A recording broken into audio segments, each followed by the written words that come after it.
Hello friends, welcome to Arya ji tutorials. तो आज हम डिस्कस करने वाले हैं simple sentence, compound sentence and complex sentence. तो रचना के आधार पर सेंटेंस तीन प्रकार के होते हैं: simple sentence, compound sentence and complex sentence. और इसके पहले हम लोग पढ़ चुके हैं कि अर्थ के आधार पर सेंटेंस पांच प्रकार के होते हैं।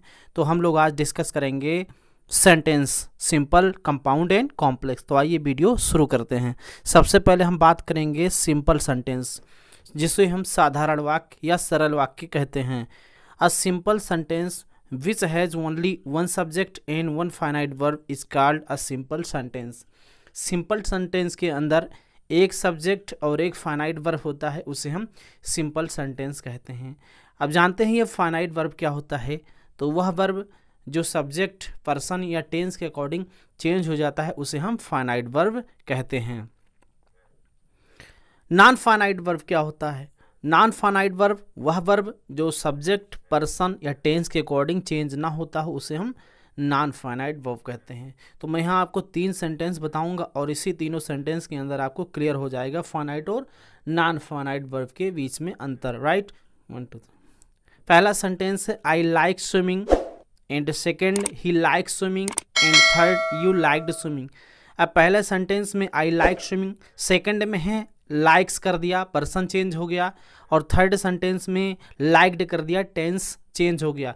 लेकिन स्विमिंग सेम है, स्विमिंग जो वर्ड है वो सेम है, और यही हमारा जो है फाइनाइट नॉन फाइनाइट वर्ब होता है। ठीक है, नॉन फाइनाइट वर्ब के अंदर पार्टिसिपल आते हैं, जेरेंड आते हैं, इन्फिनिटिव आते हैं। तो आई होप आपको क्लियर हो गया होगा। आइए सेंटेंस, सिंपल सेंटेंस के एग्जाम्पल्स को देखते हैं। ठीक है ना। Examples of simple sentence: the sun rises in the east.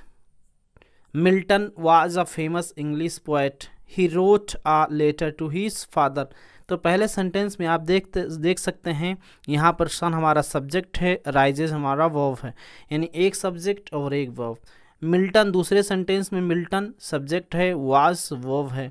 ठीक है, एक सब्जेक्ट एक वर्ब। तीसरे सेंटेंस में ही रोट, ही सब्जेक्ट है, रोट क्या है, वर्ब है। तो ये हमारा सिंपल सेंटेंस हो गया। आई होप क्लियर हो गया होगा। आइए नेक्स्ट देखते हैं कंपाउंड सेंटेंस। तो कंपाउंड सेंटेंस पढ़ने से पहले हम लोग जानते हैं इसमें क्लॉज क्या है और डिपेंडेंट क्लॉज क्या है, इंडिपेंडेंट क्लॉज क्या है। राइट, तो सबसे पहले हम लोग बात करते हैं क्लॉज। तो क्लॉज को उपवाक्य कहते हैं। क्लॉज एक सेंटेंस का एक पार्ट है जिसमें एक सब्जेक्ट और एक वर्ब होता है। राइट, यानी सेंटेंस का एक पार्ट है। ठीक है ना। तो इसे हम क्या कहते हैं? क्लॉज कहते हैं। जैसे एग्जाम्पल मैंने कहा कि आई सा a man who was riding a horse. अब ये बात पूरी तरह से कंप्लीट है, ये अपने आप में सेंटेंस है, लेकिन इसके अंदर दो क्लॉज हैं, आई सा अ मैन, राइट, और who was riding a horse. तो इसमें दो क्लॉज हैं। ठीक है ना। आई होप आपको क्लॉज समझ में आ गया। क्लॉज जो सेंटेंस का एक पार्ट है, राइट, जिसमें एक सब्जेक्ट और एक वर्ब होता है। ठीक है, अब जानते हैं क्लॉज कितने प्रकार के होते हैं। तो क्लॉज एक होता है हमारा इंडिपेंडेंट क्लॉज, जिसे हम प्रिंसिपल क्लॉज कहते हैं। ठीक है, बिल्कुल ये स्वतंत्र होता है, किसी पर निर्भर नहीं होता है, एक अपने आप में कंप्लीट थॉट होता है। ठीक है, और एक होता है डिपेंडेंट क्लॉज। डिपेंडेंट क्लॉज मतलब कि वो किसी के ऊपर डिपेंड होता है, निर्भर होता है। ठीक है ना।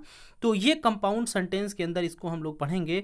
तो compound sentence which has two or more principal या इंडिपेंडेंट क्लॉजेस, इसके अंदर दो या दो से अधिक प्रिंसिपल या इंडिपेंडेंट क्लॉज होते हैं, और ऐसे क्लॉज को हम कोऑर्डिनेटिंग कंजंक्शन के द्वारा जोड़ते हैं। तो यहाँ देख सकते हैं कोऑर्डिनेटिंग कंजंक्शन, इसको ट्रिक क्या है इसका कि एंड, इसको जोड़ते किससे हैं हम? Coordinating conjunction. जैसे एंड हो गया, but, therefore, or, as well as, otherwise, while, so, nevertheless, either or, neither nor, not only but also.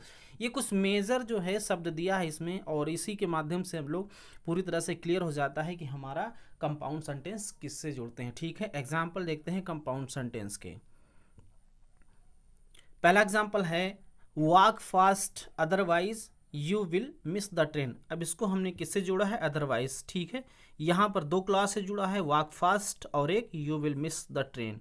ठीक है, तो ये अदरवाइज से जुड़ा है, ये सी को हम कंपाउंड सेंटेंस कहते हैं। सेकंड है सी इज इल, इसको हमने सो से जोड़ा है, शी विल नॉट कम, वह बीमार है इसलिए वो नहीं आएगी, ठीक है। तो इसको हमने सो से जोड़ा है। अगला है he is a singer and a writer, तो इसको हमने एंड से जोड़ा है। और लास्ट है रोहन वर्कड हार्ड, ठीक है, लेकिन इसको हमने किससे जोड़ा है, बट से जोड़ा है। आई होप क्लियर हो गया होगा। और लास्ट देखते हैं कॉम्प्लेक्स सेंटेंस, ठीक है। आइए देखते हैं कॉम्प्लेक्स सेंटेंस, जिसे हम मिश्रित वाक्य कहते हैं। A complex sentence which has one independent clause and at least one dependent clause, it is joined bye subordinating conjunction. Clear है। तो कॉम्प्लेक्स सेंटेंस में एक इंडिपेंडेंट क्लॉज, एक मेन क्लॉज होता है, और एक या कम से कम एक या एक से अधिक डिपेंडेंट अर्थात सबऑर्डिनेट क्लॉज होते हैं, और इसे हम सबऑर्डिनेट कंजंक्शन के द्वारा जोड़ते हैं। तो ट्रिक क्या है इसका, देख सकते हैं इसमें that, who, what, when, where, whose, because, before, if, although, whenever, so, that, until, as soon as, और भी हो सकते हैं।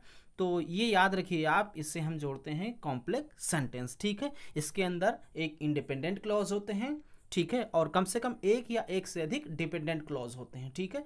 तो ऑलरेडी मैं डिपेंडेंट और इंडिपेंडेंट में पहले बता चुका हूँ क्लॉज क्या होते हैं।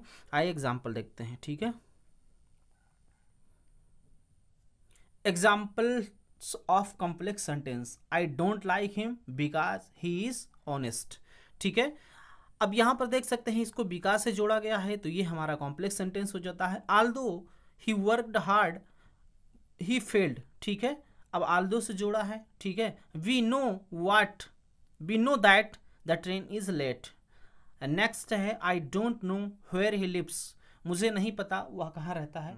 आई होप ये वीडियो आप अच्छी तरह समझ गए होंगे। वीडियो देखने के लिए धन्यवाद।